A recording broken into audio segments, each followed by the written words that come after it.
here's the deal. Instead of Medicare having to pay out $400 for insulin, the Medicare only has to pay out $35. It just is a giant savings.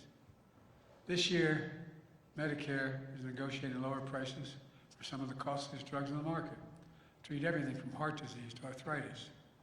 The next term, want to go further and give Medicare the power to negotiate lower prices for 50 drugs a year for the next 10 years. That'll not only save lives, it will save the taxpayers another estimated $200 billion. But get this, Trump would give the power back to Big Pharma to charge whatever they want.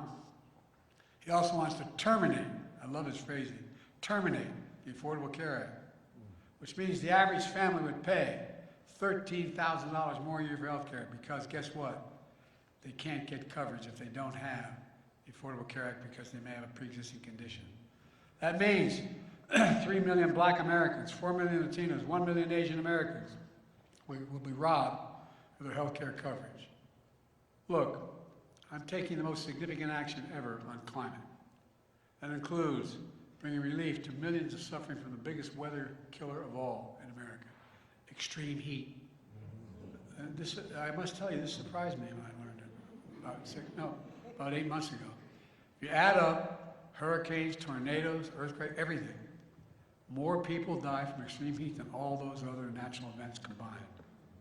And look what it costs. It costs money for people to have air conditioning. It costs money for people to have the ability to turn on what they need. Meanwhile, Trump says he doesn't believe climate change is real. Maybe you should step out here in Vegas. So it's 120 degrees in his bare feet. Look, we're going to end Trump's. I don't want to get going here.